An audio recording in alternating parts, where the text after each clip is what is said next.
الصدق فیہا المنافی للکذب، علم، یقین، انقیاد اور الکفر بالطاغوت، ان شرطوں کے بعد جس شرط کا تذکرہ ہم کرنے جا رہے ہیں صدق یعنی سچائی، یہ سچائی جھوٹ کی ضد ہے۔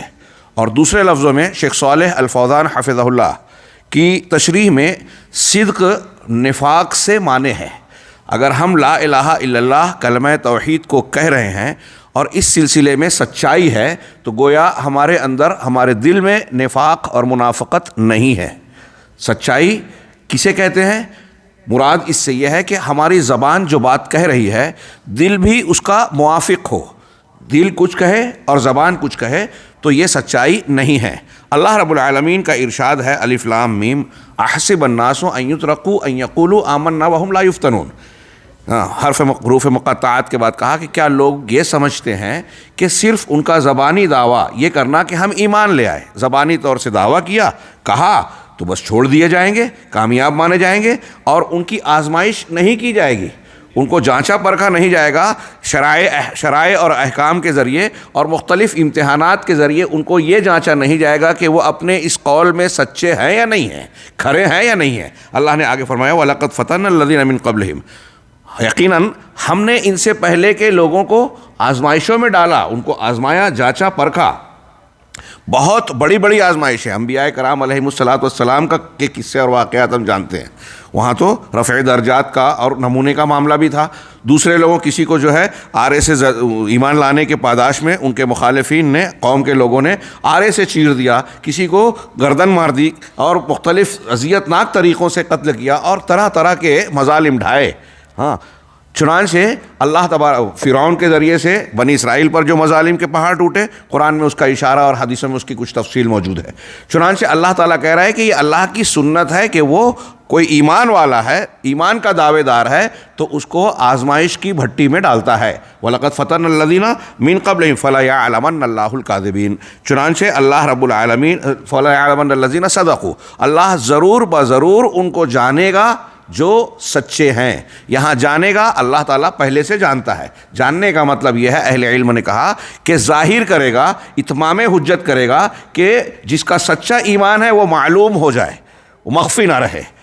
اس آیت میں شاہد یہ ہے کہ جن لوگوں نے سچائی کے ساتھ لا الہ الا اللہ اور ایمان کا دعویٰ کیا وہ اللہ تعالیٰ کے یہاں مقبول اور قابل ستائش ہیں، انعام و اجر کے مستحق ہیں، اور رہے وہ جو جھوٹے ہیں تو وہ منافقین ہیں۔ اللہ تبارک و تعالیٰ نے ایسے لوگوں کے بارے میں قرآن میں دوسرے مقامات پر کہا کہ جن کی زبان اور دل ایک دوسرے سے موافقت نہیں رکھتے وہ جھوٹے ہیں۔ مثال کے طور پہ سورہ منافقون کی پہلی آیت میں اللہ رب العالمین نے فرمایا اذا جاءک المنافقون قالوا نشہد انک لرسول اللہ، جب منافقین آپ کے پاس آتے ہیں تو کہتے ہیں کہ ہم یہ گواہی دے رہے ہیں، منافقین کہہ رہے ہیں کہ ہم یہ گواہی دے رہے ہیں کہ آپ اللہ کے رسول ہیں، یقیناً آپ اللہ کے رسول ہیں۔ چنانچہ اللہ نے کہا واللہ یعلم انک لرسولہ، اللہ خوب جانتا ہے کہ آپ اس کے رسول ہیں، اللہ نے مبعوث کیا ہے۔ لیکن آگے اللہ نے فرمایا واللہ یشہد ان المنافقین لکاذبون، لیکن اللہ اس بات کی گواہی دے رہا ہے کہ منافقین جھوٹے ہیں۔ غور کیجئے قرآن کا اسلوب کتنا پیارا، کتنا زبردست ہے کہ منافقین کہہ رہے ہیں آپ اللہ کے رسول، اللہ بھی جانتا ہے کہ آپ اللہ کے رسول ہیں لیکن یہ جھوٹ بول رہے ہیں، ان کی صحیح بات ہے لیکن جھوٹے ہیں، بات سچی ہے لیکن وہ جھوٹے ہیں۔ کیوں؟ اس لیے کہ ان کا دل ان کی زبان کے ساتھ موافق نہیں تھا۔ اس کی وضاحت اللہ رب العالمین نے سورہ بقرہ میں فرمائی وَمِنَ النَّاسِ مَن يَقُولُ آمَنَّا بِاللَّهِ وَبِالْيَوْمِ الْآخِرِ وَمَا هُمْ بِمُؤْمِنِينَ۔ لوگوں میں کچھ ایسے ہیں، کچھ بعض لوگ ایسے ہیں جو کہتے ہیں کہ ہم اللہ پر اور آخرت کے دن پر ایمان لائے، حالانکہ وہ مومن نہیں ہیں، یقین رکھنے والے، ایمان والے نہیں ہیں۔ وہ کہہ رہے ہیں کہ ہم ایمان لائے لیکن وہ مومن نہیں ہیں۔ عبرت کی بات ہے، لا الہ الا اللہ کی شرطوں کو پڑھتے ہوئے ہمیں اس بات کا خیال رکھنا چاہیے، توجہ دینا چاہیے کہ کہیں ہم بھی اس زمرے میں شریک نہ ہو جائے کہ ہم اپنے آپ کو اپنے تئیں یہ کہہ رہے ہیں، دعویٰ کر رہے ہیں یا سمجھ رہے ہیں کہ ہم مومن ہیں اور اللہ کا فیصلہ یہ ہے کہ یہ مومن نہیں ہے۔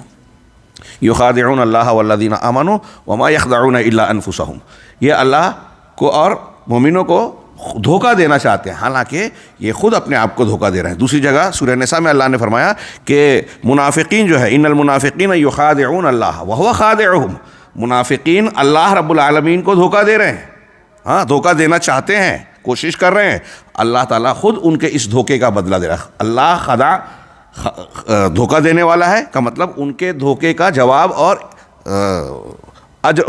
بدلہ دینے والا ہے۔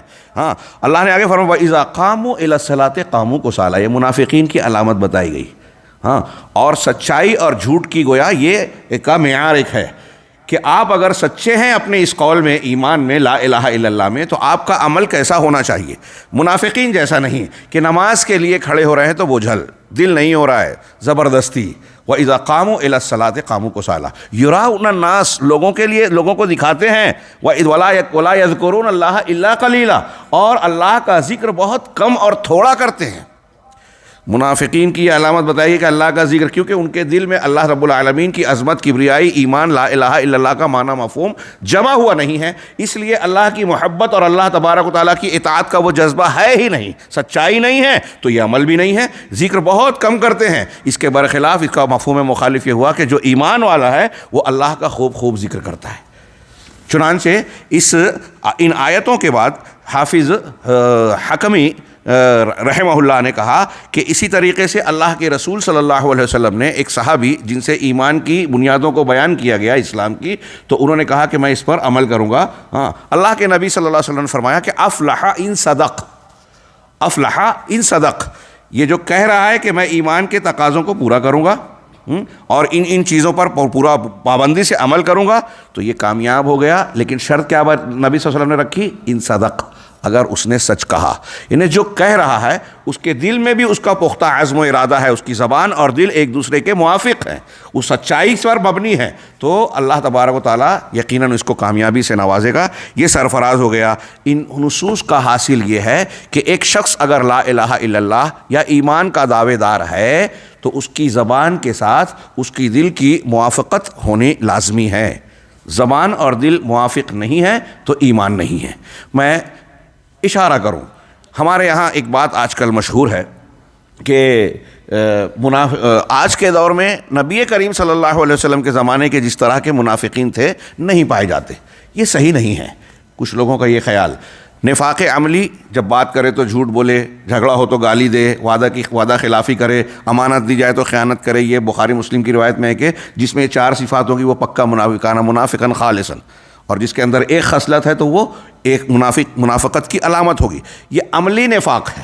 عقیدے کا نفاق کہ آپ لا الہ الا اللہ ایک طرف کہہ رہے ہیں اور اس کے مطابعات کے اعتراف کا اظہار کر رہے ہیں، لیکن دل میں لا الہ الا اللہ کا جو معنی مفہوم ہے اس کو نہیں مانتے، اس کا رد کرتے ہیں، جو ثابت شدہ احکامات ہیں۔ اس معنی میں اگر دیکھیں تو آج کئی طبقات جو اپنے آپ کو مسلمان کہتے ہیں وہ عقیدے کے نفاق کے بھرپور شکار نظر آتے ہیں۔ میں سر فہرست اس میں روافض کو مانتا ہوں۔ ہاں میں کیا مانتا ہوں؟ دلائل اور حقائق سے یہ بات ثابت ہے۔ ان کے عقائد کا مطالعہ کیجئے تو ایک طرف وہ لا الہ الا اللہ کہہ رہے ہیں، دوسری طرف وہ جن چیزوں کو تسلیم کر رہے ہیں وہ لا الہ الا اللہ کے تقاضوں کے صریح خلاف ہے۔ ایک شخص تصوف سے جڑا ہوا ہے، وہ ایک طرف لا الہ الا اللہ کو مان رہا ہے، لیکن دوسری طرف وہ دل میں یہ مانتا ہے کہ سارا وجود جو ہے اللہ ہی اللہ ہے۔ لا الہ الا اللہ کے معنی کو نہیں مان رہا ہے، جو معنی ہوتا ہے اس کو گویا اس کا دل اس پر موافقت نہیں کر رہا ہے۔ تو پہلے کی جو شرط ہے کہ لا الہ الا اللہ کے معنی کا علم حاصل نہیں کیا، اس کا نتیجہ یہ ہے کہ اس پر اس کی صداقت کی مہر ثبت نہیں ہو رہی ہے۔ اچھی طرح سمجھے جو میں بتانا چاہ رہا ہوں کہ آج کتنے ایسے مسلمان ہیں جو بظاہر اپنے آپ کو مومن کہتے ہیں، کلمہ پڑھتے ہیں، ذکر و اذکار میں لا الہ الا اللہ کا ورد کرتے ہیں، اور پھر اس معنی کا جو تقاضا ہے اس کی بنیاد پر اسے لا الہ الا اللہ کو تسلیم کیے بغیر اپنے خود ساختہ یا کسی جس کو پیشوا بنا رکھا ہے، کسی سلسلے سے اپنے آپ کو جوڑ رکھا ہے، کسی غلط منہج سے وابستہ ہیں، اس بنیاد پر اس منہج اور امام نے، شیخ طریقت نے جو لا الہ الا اللہ کا جو معنی بتایا یہ اس معنی کو مان رہا ہے۔ اس کا مطلب لا الہ الا اللہ کے معنی کو جو زبان سے کہہ رہا ہے دل سے اس کو مان نہیں رہا ہے۔ اس طریقے سے ان کے یہاں نفاق پایا جاتا ہے۔ تو بہت سارے مناہج کے حاملین، غلط اور باطل مناہج کے حاملین اس طریقے سے نفاق کا شکار ہیں، اور ان کا لا الہ الا اللہ جو ہے وہ قابل قبول اللہ کے یہاں نہیں بنتا۔ اللہ تعالیٰ سے ہمیں دعا بھی کرنی چاہیے اور کوشش بھی اس غلط فہمی کا شکار کبھی نہیں ہونا چاہیے کہ ہم کو بہت علم ہے یا ان باتوں کو ہم نے اچھی طرح سے سمجھ لیا ہے. ہمیشہ اپنا اعادہ کرتے رہنا چاہیے، اہل علم کی مجلسوں میں ان سے مراجعہ کرتے ہوئے اپنے ایمان کی تجدید اور اس کی تحقیق کرتے رہنا چاہیے، مضبوط بنانا چاہیے. کیونکہ یہ جیسے کہ ابھی آپ نے بار بار سنا، ہم ہر نماز کی ہر رکعت میں ہم کو اللہ نے سکھایا اہدنا الصراط المستقیم. ہاں، صراط مستقیم. کیوں؟ یعنی علامہ ابن تیمیہ کہتے ہیں کہ یہ انفع الادعیہ ہے بندے کے لیے، سب سے زیادہ اہم اور سب سے زیادہ مفید دعا، اور اس کی سب سے زیادہ ضرورت ہے. تبھی تو اللہ تعالیٰ نے ہر نماز میں اس کو متعین فرمایا.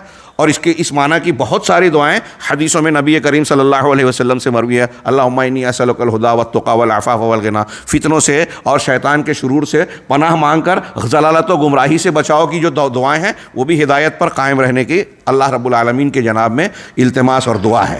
چنانچہ اس کی اہمیت کو سمجھا جائے، اس کے معنی اور مفہوم کو جانا جائے، اور یہ دیکھتے ہوئے اس سے عبرت حاصل کی جائے کہ بہت سارے لوگ لا الہ الا اللہ کہہ کے بھی اس پر سچائی اس پر کھرے نہیں اترتے. اللہ تعالی ہمیں ان لوگوں کے زمرے میں نہ شامل کرتے ہوئے خالص اور سچے مومنوں میں شامل کرے. اس کی دعا بھی کرنی چاہیے اور کوشش بھی.